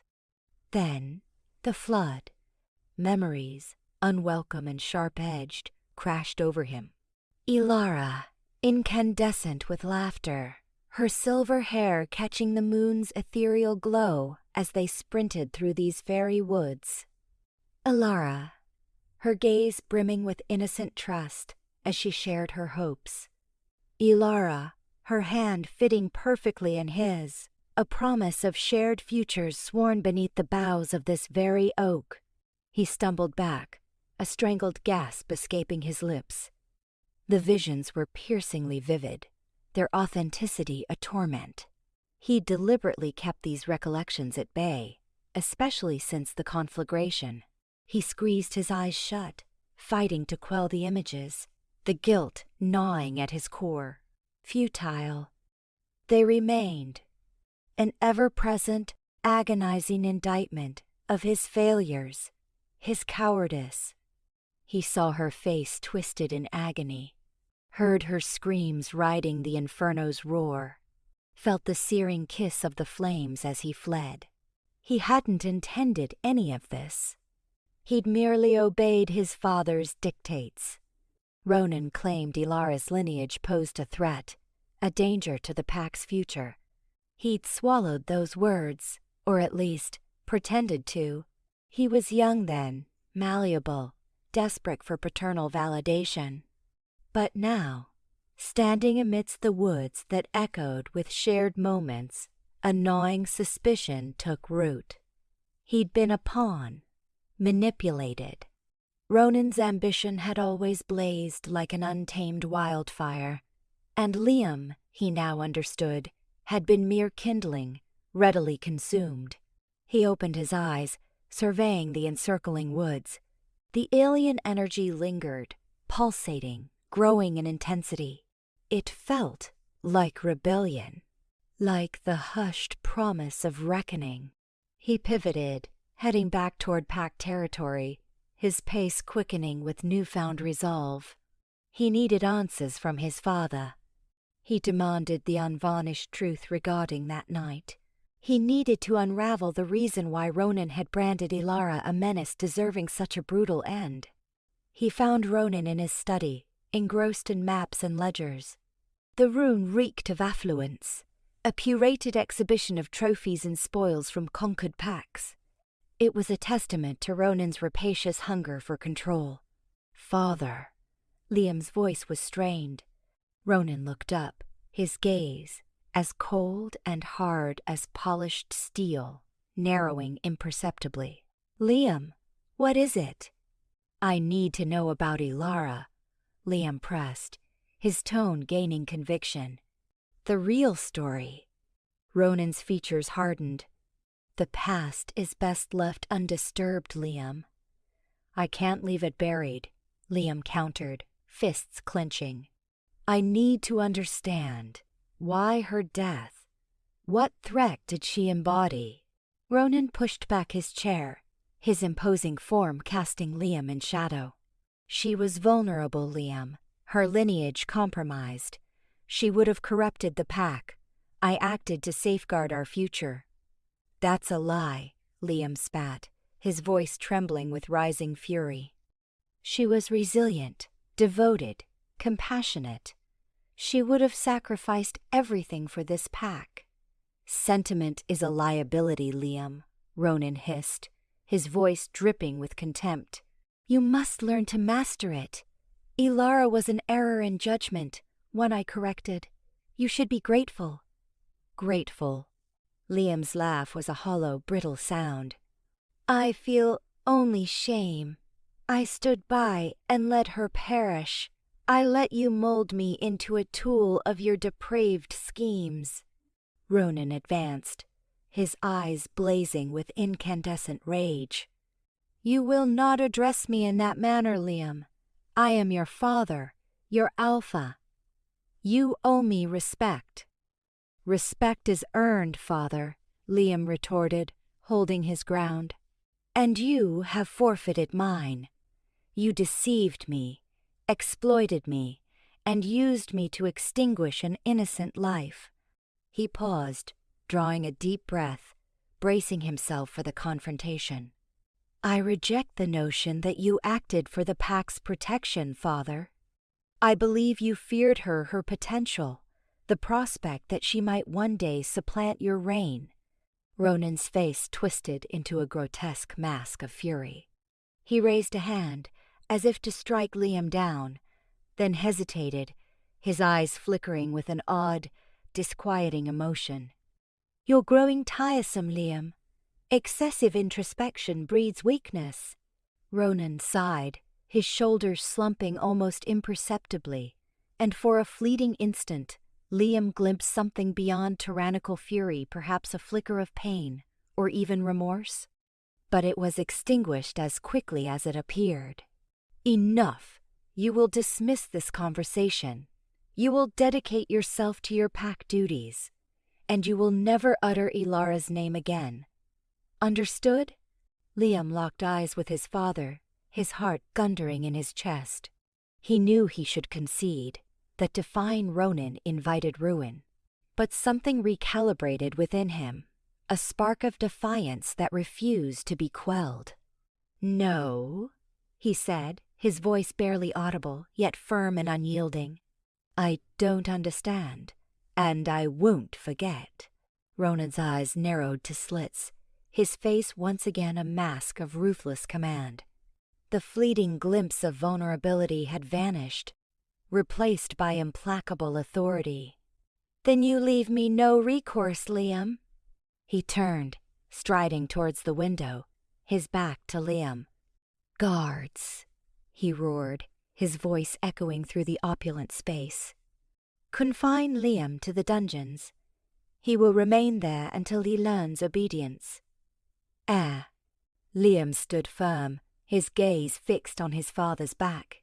He understood he was walking directly into danger, risking everything. But retreat was no longer an option. He had allowed himself to be a pawn in Ronin's machinations for far too long. It was time to seize control of his own narrative, to seek absolution for the wrongs of the past, and, once and for all, to understand the truth about Elara. As the guards hauled him away, he glanced back at his father. Ronin remained by the window, his silhouette stark against the moonlight, a solitary, forbidding figure. Liam knew, with grim conviction, that this was merely the opening act. The echoes of the past were swelling, and they would demand to be heard. Confrontations in the moonlight, the moon, a pallid spy-hole in the obsidian sky, stretched grotesque shadows across the prison yard. Liam, skeletal and haunted, circled his confined space, the gritty grind of his boots against the flagstones, the only sound competing with the distant keening of a lone wolf, a sound that once brought solace, now only resurrected painful memories. Sleep had eluded him since his confrontation with Ronin, the truth, or his perceived version of it, festered like poison in his system. Could his father truly be capable of such frigid manipulation? Had he merely been a pawn in a game whose rules remained unknown? A rustle near the bars yanked him back from the abyss of his thoughts. He strained to see through the gloom. A figure stood there, cowled and cloaked, dissolving into the darkness. "Who is it?" Liam croaked, his voice ragged from disuse and despair. Silence hung heavy for a moment before the figure slowly, deliberately, lowered the hood. Liam's breath caught. His heart slammed against his ribs. A frenzied tattoo in the suffocating quiet. Before him, caught in the moon's spectral wash, stood Elara. Or, at least, a semblance of the woman he remembered, yet irrevocably altered.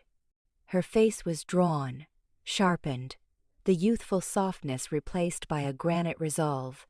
Her eyes, once the color of rich earth, now burned with an inner incandescence, an almost unnerving intensity that sparked an instinctive recoil. "Elara," he whispered, the name, a fragile supplication.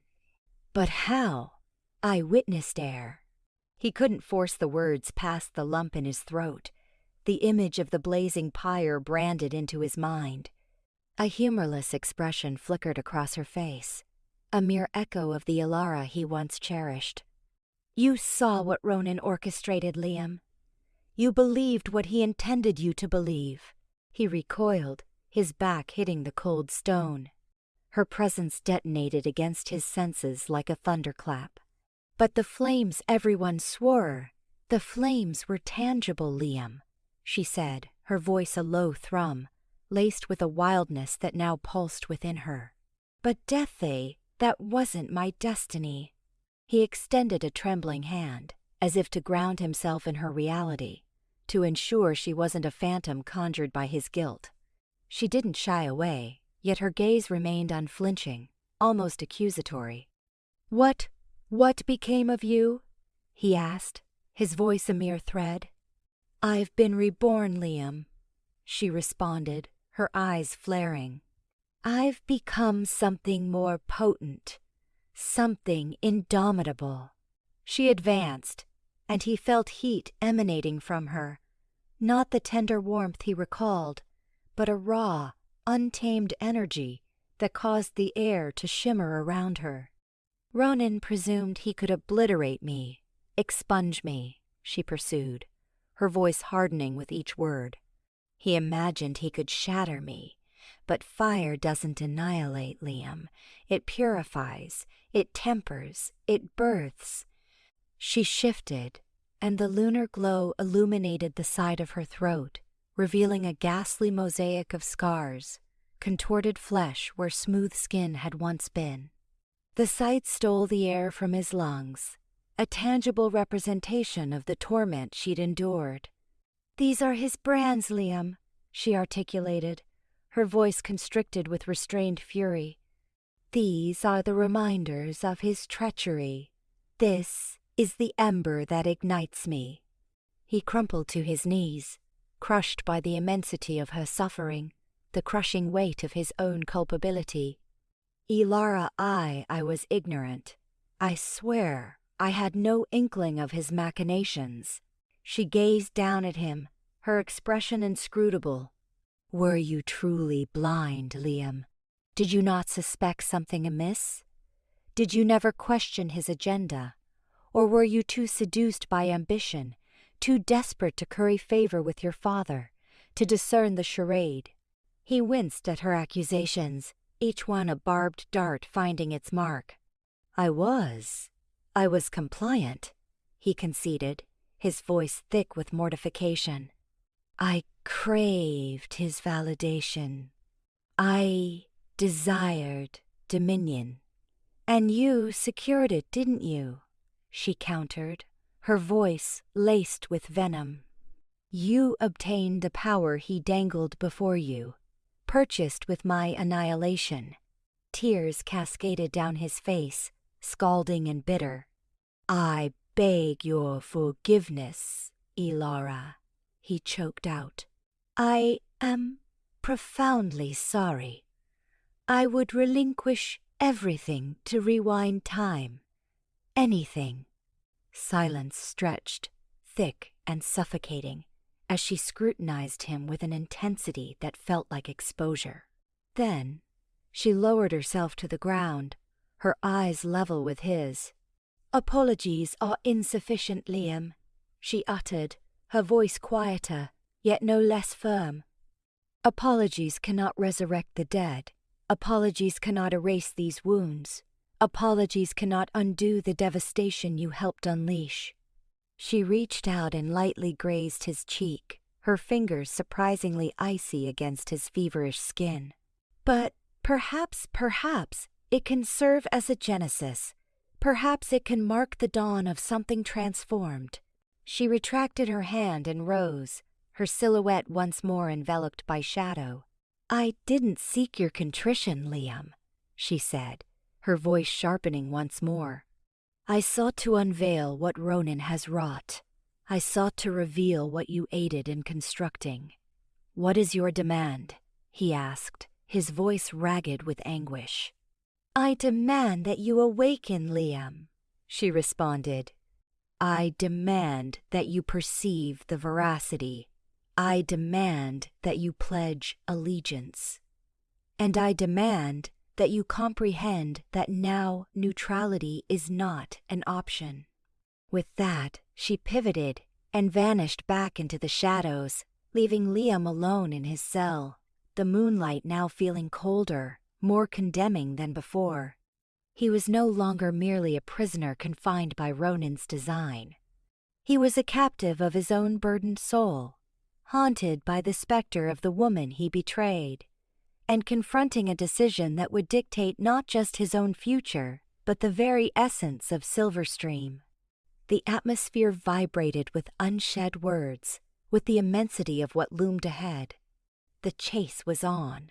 A plea for forgiveness. Elara, please, Liam rasped, the plea snagging like barbed wire in his throat. He was kneeling, the mill's flagstones icy beneath his kneecaps, a physical echo of the torment clawing at his insides. The air reeked of mildew and remorse, a fetid counterpoint to the incandescent rage blazing in Elara's gaze. I was ignorant. Truly. He twisted my perception. Shadow Elara, a ghost haunting the woman he cherished, remained a granite sentinel. The torchlight sculpted grotesque dances across the latticework of scars adorning her face, each a grim testament to Ronin's cruelty and his own unwitting part in it. She was a warped reflection of the Elara he recalled, a cautionary tale branded onto her very being. He pressed forward, desperate to close the abyss he'd helped to engineer. He painted the Meadowlight pack as vipers, poisoning the land, plotting against him. He manufactured evidence, dripped venom into my ear, until truth and lies became indistinguishable. I was young, Elara, pliable, seduced by familial devotion. A brittle, joyless sound rattled from Elara's throat, each note a shard-a-shard-y, piercing Liam's soul. Devotion? You call that devotion? To stand idly by as your father butchered my kin, razed our home to cinders, to swallow his fabrications whole, to condemn us without a second thought. That's not devotion, Liam. That's complicity. He recoiled, her assessment landing like a physical blow. I know, Elara. I understand my failings. I see it now, with searing clarity. I see the blood staining my conscience, the ashes clinging to my soul. But I swear, none of this was my desire. I never sought to inflict this agony upon you. Sought, she hissed, the word dripping with acid. Your desires are irrelevant. You were a spectator, Liam. You possess the power to intervene, to question, to discern the reality, yet you opted for willful blindness. Your apathy is as culpable as his active malevolence. He extended a hand, a frantic attempt at connection, only to falter, his fingertips trembling mere inches from her arm. The atmosphere thrummed with unspoken accusations, burdened by a betrayal too profound to ever fully erase. I would understand an inability to offer forgiveness, Elara. Hatred, I've earned. But believe me when I say I'm not a carbon copy of my father. I refuse to emulate his destructive path. I want to aid you. I want to begin mending the damage. Elara's stare, sharp as obsidian, remained fixed upon him. Mend the damage? How? By resurrecting my family. By rebuilding Silverstream from its ashes. By expunging the scars etched onto me, onto our ancestral land. Some wounds, Liam, are too deep to ever mend. Some betrayals defy absolution. Tears blurred Liam's sight, a hated display of vulnerability he couldn't suppress.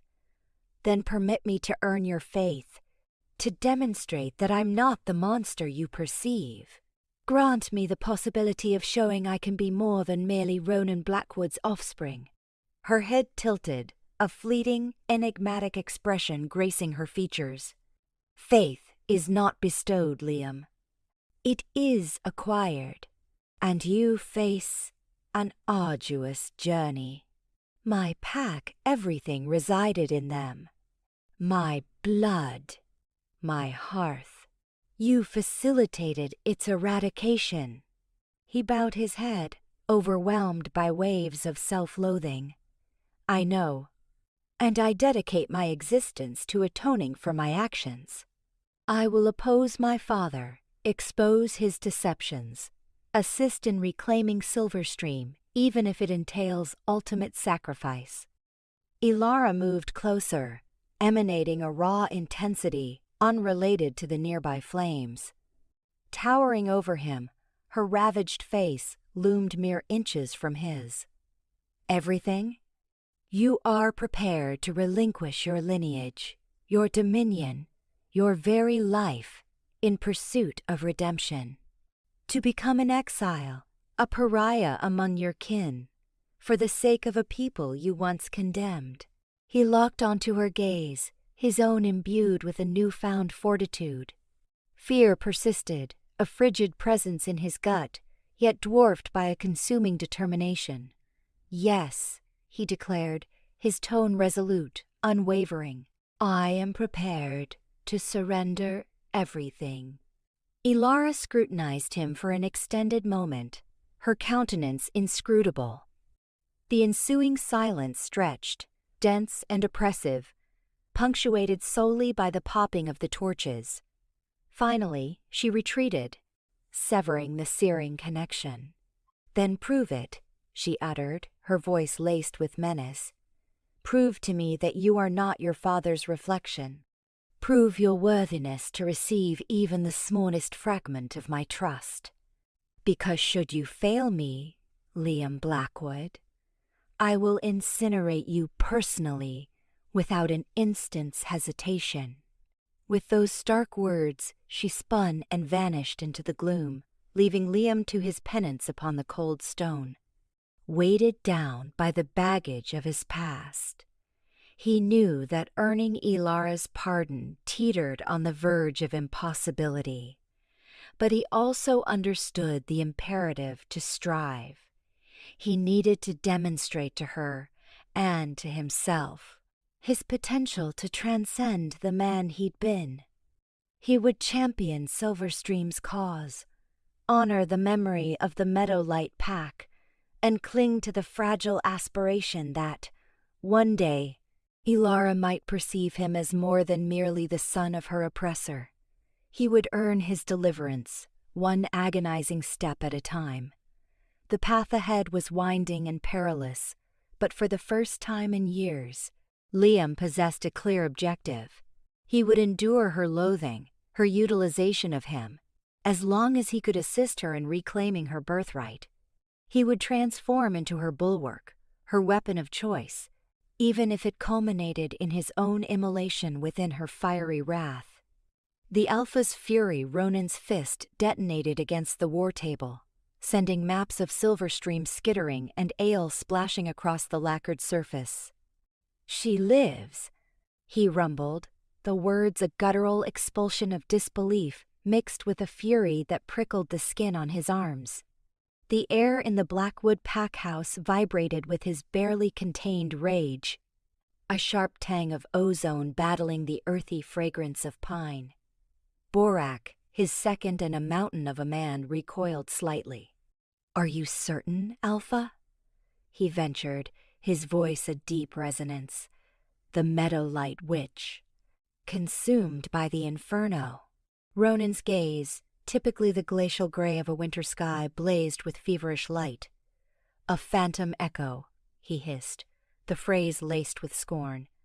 A bedtime story to frighten pups. But the whispers had become a chorus. She's more than vapor. She meddles. He pivoted towards the expansive windows overlooking the training grounds. Below, Blackwood warriors moved with lethal precision, a testament to his unyielding control. Yet even their disciplined formations couldn't soothe the disquiet that gnawed at his core. Elara's rumored resurrection was a corrosive acid, eating away at his authority. The ambushes on our convoys, the vanishings along the frontier. Her handiwork, Ronin concluded, more to himself than his lieutenant. She's the puppeteer, poisoning our strength from the shadows. He wheeled back to face the gathered elders. Their expressions mirrored the pack's internal strife, a blend of dread and trepidation. This burgeoning revolt, this unwelcome return of a vanquished foe, had to be stamped out before it engulfed them all. I want her found, Ronin declared, his voice carrying the full weight of his position. Elara Meadowlight will be hunted and brought before me, alive, if feasible. I wish to witness the moment her spirit shatters. If she resists, eliminate her, erase her existence. A low murmur coursed through the room, a current of both acquiescence and dissent. Kaelin Strongheart, the pack's healer and a venerable presence, stepped forward, his normally placid eyes now sharp with protest. The familiar, comforting scent of chamomile and lavender emanating from him was almost masked by a faint coppery tang. "Alpha, with all due respect," Kaelin began, his voice steady but firm. "Are we certain this course is justified? The tales of Elara are embellished. Perhaps a thorough inquiry." Ronin silenced him with a snarl. "Justified? She wages war against the Blackwood. She plunders our stores and waylays our sentries. That demands no inquiry, Kaelin, only swift retribution. Do you question my resolve?" Kaelin remained unyielding, his gaze locked on Ronin's. "I question the means, Alpha. Must blood be the only language we speak? Perhaps dialogue, an attempt to understand her motives." Ronin's laugh was a jagged shard of sound that ripped through the silence. "Understand? You preach understanding to a viper poised to strike? You've grown complacent, Kaelin. Perhaps too much time spent coddling the weak." He knew Kaelin subtly aided those chafing under his regime, a transgression he'd overlooked due to the healer's value, but his patience was fraying. Before Kaelin could reply, Lyra Swiftfoot, a young warrior famed for her speed and litheness, stepped into the fray. The crisp aroma of rain and ozone clung to her, foreshadowing the storm she was about to unleash. "Alpha," she stated, her voice clear and unwavering. "The pack is already simmering. The drafts are bleeding us dry. The larders are bare. Pursuing a specter, a myth-OIT, will only stoke the flames of discontent.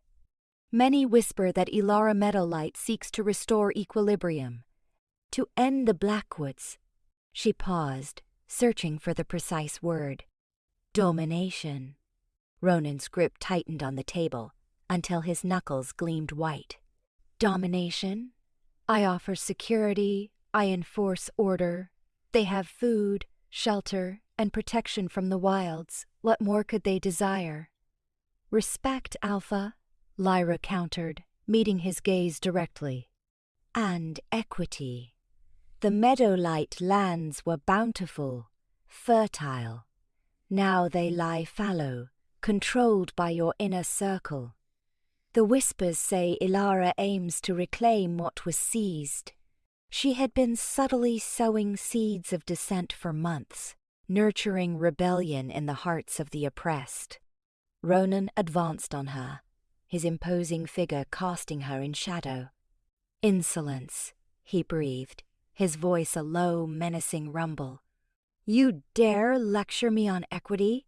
You forget your station, Lyra Swiftfoot. You forget your fealty." He paused, his eyes narrowing, calculating his next move. He couldn't risk openly punishing Lyra and Kaelin. Not yet. They were respected figures, and their opposition, while irksome, hadn't yet escalated into outright sedition. But he would observe them. He would anticipate their missteps. "Very well," Ronin conceded, injecting a semblance of composure into his tone. "I acknowledge your reservations, but my decree stands. Elara Meadowlight is a clear and present danger to the Blackwood, and she must be neutralized. Borak, dispatch the trackers. Alert every patrol. A reward will be offered for her capture. I want her in chains within the week." He turned his back, cutting off any further argument. The reek of his anger lingered, a stifling miasma that blanketed the pack house. He would crush Elara, snuff out her flame once and for all. And he would set an example of anyone foolish enough to challenge his reign. The Alpha's rage was unleashed, and Silverstream teetered on the precipice of war. Wolves at war, a palpable tension hung in the air, as Elara faced the gathered throng beneath the ancient oak, its boughs twisted like arthritic fingers. The moon, a gleaming disk in the black canvas above, stretched elongated shadows across the upturned faces. Before her stood the dispossessed, the overlooked, those crushed under Ronin's iron fist, disgraced warriors, evicted families, and silenced truth speakers. Where fear once reigned, a nascent hope now flickered in their eyes, a mirror to the burning resolve within Elara. "He brands us rebels," Elara proclaimed, her voice amplified by the potent magic coursing through her veins, reverberating across the clearing. "He calls us adversaries, but who is truly the betrayer? The one who covets power, or those who dare to fight for liberty?" A wave of agreement swept through the crowd. "He has infected our pack with dread, choked it with avarice. He indulges while we starve. He muzzles dissent, while our heritage withers and dies." Raising a hand, the moonlight caught on the silver ring she still wore, a stark reminder of her losses. "Tonight, we reclaim what is rightfully ours. Tonight, we show Ronin Blackwood that the Silverstream pack belongs to its kin, not a despot." A roar erupted, a primal surge of defiance that shook the very trees. Blades were unsheathed, axes brandished. The air vibrated with expectancy, with the specter of violence and the fervent wish for a new order. The opening clash ignited at the pack's edge. Ronin, anticipating resistance, had bolstered the garrison, his loyalists adorned in Blackwood livery, their countenances grim. Yet they were overwhelmed, outmatched by the rebels' unleashed fury. Positioned with Ronin's sentinels, Liam felt a chilling premonition squeeze his heart. He recognized individuals in the oncoming surge, former comrades in arms, childhood companions. His grip faltered on his sword's handle. He spotted Lyra, her eyes alight with righteous indignation, felling a Blackwood guard with a decisive blow. He noticed Kaelin, disarmed, tending to the injured on both sides, his expression etched with grief. The maelstrom of combat enveloped him. Steel screamed against steel, the atmosphere thick with the guttural cries of wolves locked in a deadly dance. He witnessed a rebel warrior fall, pierced by a Blackwood pike, and a wave of culpability washed over him. He was an accessory to this, his silence a weapon wielded by Ronin. He had stood idly by as this transpired. From the pack house battlements, Ronin surveyed the unfolding conflict, his face a thunderous mask, and barked commands to his lieutenant. "Quell them! Demonstrate the price of insubordination! Let them understand that Ronin Blackwood tolerates no opposition." He clenched his fists until his knuckles shone white. He had underestimated the seething animosity simmering within the pack. He had focused on stifling isolated voices, failing to perceive the rising crescendo of dissent. Paralyzed by uncertainty, Liam watched as a rebel fighter, a young woman, her eyes fierce and her braid adorned with silver trinkets, was trapped by two Blackwood soldiers. He knew her Mara, a fledgling healer, scarcely more than a pup. Instinctively he lunged forward, his sword a gleaming arc. He parried one soldier's attack, then slammed the pommel into the other's temple, sending him sprawling. Mara gaped at him, her eyes wide with incredulity. "Liam?" He nodded grimly. "Get out of here. Find safety." He turned to confront the remaining sentinel, his stance resolute, his eyes filled with newfound conviction. "This ends now." The revelation of Liam's betrayal struck Ronin like a physical blow. His own kin, siding with the insurgency.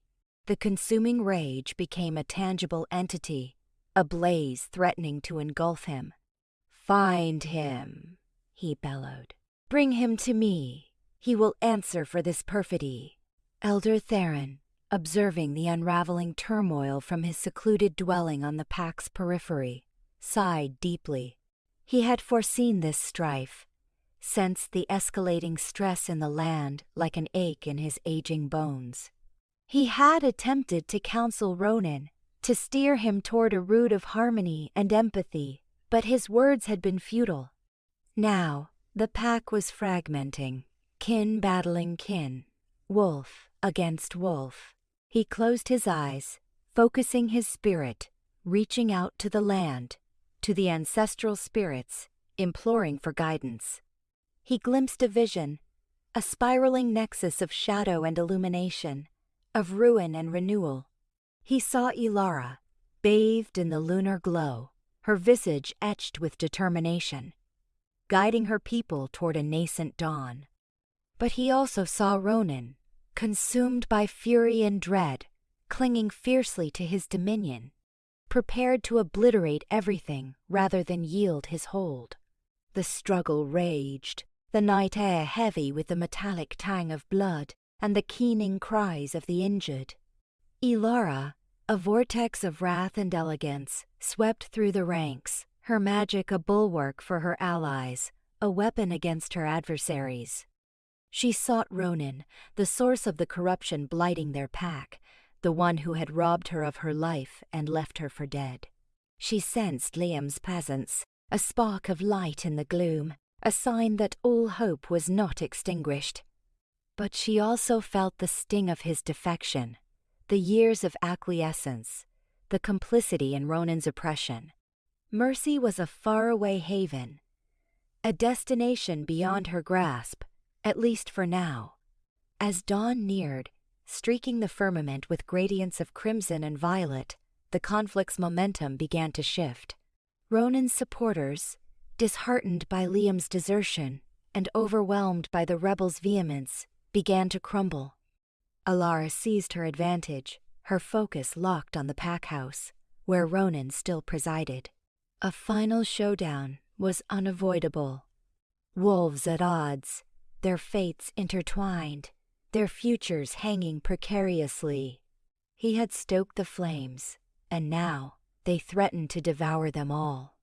The atmosphere grew thick with anticipation, a foreboding hush before the impending cataclysm.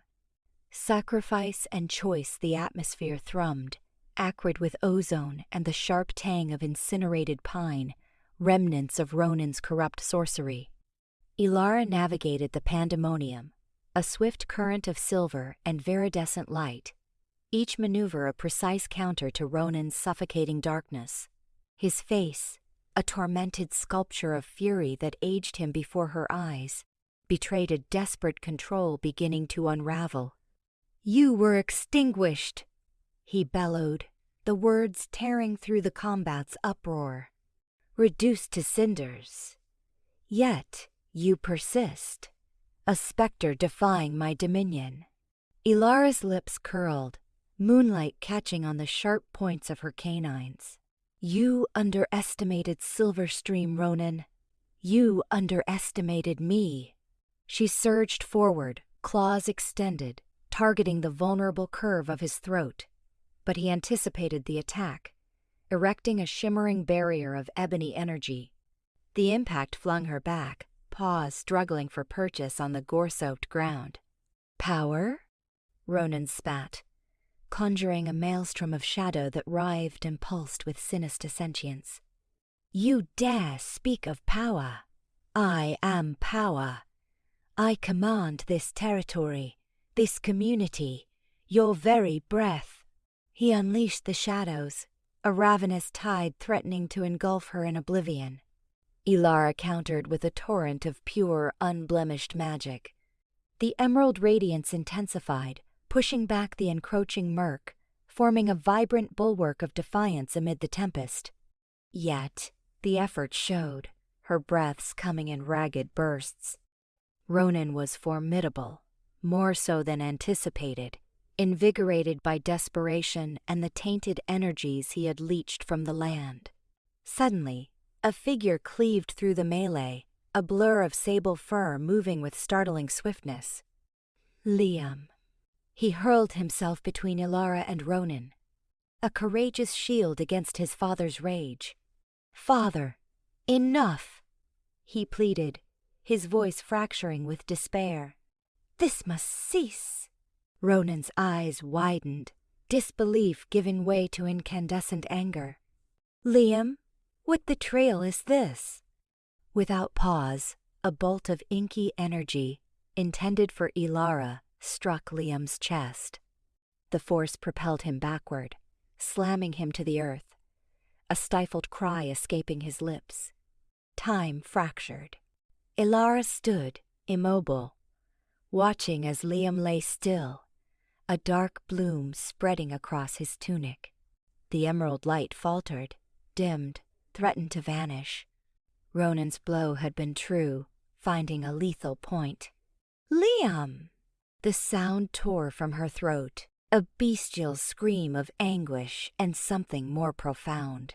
Something long suppressed, something she refused to acknowledge. Ronin roared with laughter, a grating, triumphant sound reverberating across the ravaged landscape. "Foolish child. Fealty is wasted on the vulnerable." He returned his focus to Elara, his gaze burning with vindictive triumph. "Now, where were we? Ah, yes. Your annihilation." But Elara heard nothing. She knelt beside Liam, her hands trembling as she pressed them against the wound. Blood oozed between her fingers, hot and sticky. His eyes were closed, his face ashen and gaunt. "Liam, hold on," she implored, her voice a mere thread. "Please." His eyelids fluttered, and he gazed up at her, a fragile smile touching his lips. "Elara," he whispered, his voice faint. "I had to do something worthwhile." A wave of culpability crashed over her, a bitter flood threatening to drown her. She had exploited him, manipulated him, perceived him as a mere instrument in her quest for retribution. But he had chosen this path, had offered himself for her sake. "And no, don't speak," she urged, her voice thick with emotion. "Conserve your strength. I will mend you." She channeled her magic, pouring all her energy into the wound, but it was futile. The dark energy had already permeated his being, poisoning his flesh, resisting her healing touch. Ronin advanced, his shadow falling over them both. "Such touching drivel," he sneered, "but ultimately pointless." He raised his hand, poised to deliver the final strike. Elara's resolve faltered. The burning rage that had sustained her for so long flickered, replaced by a frigid, gnawing dread. She could overcome Ronin, she knew it, but at what ultimate price? Liam was fading, his lifeblood ebbing away in her arms. Could she truly sacrifice everything, everyone, for the sake of vengeance? A choice. There was always a choice. And now, she faced the most agonizing of her existence. She met Liam's eyes, searching her own, a silent supplication for something she struggled to grasp. Absolution? Understanding? Or simply release? Then, she fixed her gaze on Ronin, his face an emblem of cruel victory. He had stolen everything from her, shattered her life, murdered her kin. And now, he was poised to claim Liam as well. The emerald radiance erupted anew, more intense than ever. But this time, it wasn't fueled by vengeance's fire, but something deeper, more profound. "You will not touch him," she stated, her voice low and lethal. "You will not claim another life." A flicker of doubt crossed Ronin's face. He detected the shift within her, the alteration in the very atmosphere around them. This was not the Elara he believed broken. but something greater. Sentimentality? He scoffed, attempting to regain his composure. How pathetic. I believed you were stronger than this. Elara rose, gently easing Liam back to the earth. She turned to meet Ronin, her eyes blazing with a power that matched his own. You mistake compassion for weakness, Ronin, and that will be your undoing. She would exact retribution, not merely for the pain he had inflicted upon her, but for the torment he had brought to Liam, to everyone. The battle was far from decided, but everything had shifted. The stakes now soared, and Elara knew, with an unwavering conviction resonating in her core, that she would fight for something beyond vengeance. She would fight for the light of a better future. She would be fighting for hope, for redemption, and for Liam. She would ensure the nightmare of Ronin's reign was over. Rising from the ashes, the atmosphere crackled, not with the putrid energy of Ronin's corruption, but with a nascent power, a vibrant force field enveloping Elara. It resonated with the grief that had threatened to drown her, now transmuted into a sharp, fiery resolve. Liam's sacrifice wasn't an ending, but an ignition. Ronin, momentarily taken aback by Liam's defiance, spat a curse, his eyes darting with a disquieting blend of fury and trepidation. Fool! You think that matters? She'll still shatter. Everyone does. Elara met his gaze, her own eyes alight with a power not solely her own, the very essence of the Silverstream, that hope he'd so desperately tried to extinguish. You underestimate me, Ronin. I'm not broken. I'm reforged. She moved with unexpected swiftness, a blur of silver and shadow. The ancient magic, once lying dormant within her, now erupted forth, not as an instrument of vengeance, but as a purifying torrent. Her blows landed, not on him, but on the corrupted tendrils that writhed across the landscape, poisoning the very earth. Each impact echoed like a thunderclap, severing the links between Ronin and the twisted magic fueling his depravity. Ronin bellowed, slashing with claws that oozed dark ichor. Elara evaded, weaving through his attacks with balletic grace. She wasn't confronting him head-on, but systematically dismantling his power base, rendering him vulnerable. You can't prevail, Elara, he roared, his voice cracking with strain. This power, it's insurmountable. That power was never yours to wield, Ronin, she retorted, her voice ringing with newfound conviction. It was pilfered, and now it's being reclaimed. With a final, explosive burst of energy, she unleashed a wave of pure, argent light that engulfed Ronin. He howled, the tainted magic recoiling as if burned. The tendrils shriveled and turned to dust, the darkness receding to expose the man beneath a husk, hollowed out by ambition and dread. He collapsed, defeated, the malevolent energy that had defined him evaporating into nothing. The air tasted different. The oppressive weight that had burdened the Silverstream lands lifted, replaced by a fragile, tentative dawn of hope. The pack watched in stunned silence as Ronin's reign ended. Then, a low murmur began to spread, growing into a triumphant roar of relief and disbelief. Generations had endured his tyranny, freedom had become a forgotten legend. Elara turned from Ronin, her gaze drawn to Liam. He lay motionless, his breath shallow and ragged. The wound Ronin had inflicted was brutal, a gaping chasm in his side. She rushed to him, her hands trembling as she assessed the injury. Alive, but clinging to the edge. "Theron," she cried, her voice tight with panic. "Help me. He needs healing." The elder, his face a canvas of worry, hastened to their side, moving with surprising agility for his age. He knelt beside Liam, his practiced hands quickly evaluating the extent of the damage. "He's lost significant blood. We must get him to the healing glade swiftly." Guided by Theron, they carefully transferred Liam to a makeshift stretcher. Elara cradled his head, her fingers tracing the strands of his dark hair. "Hold on, Liam," she whispered, her voice thick with emotion. "You have to hold on." The journey to the healing glade felt interminable. Elara remained riveted by Liam's side, her entire focus on his strained breathing. The glade, usually a sanctuary of peace, vibrated with tense urgency. Theron and several other healers worked tirelessly, their hands moving with ritualistic precision, chanting ancient, restorative verses. Hours dissolved into a blur of apprehension and exhaustion. Elara refused to leave Liam, her gaze locked on his ashen face.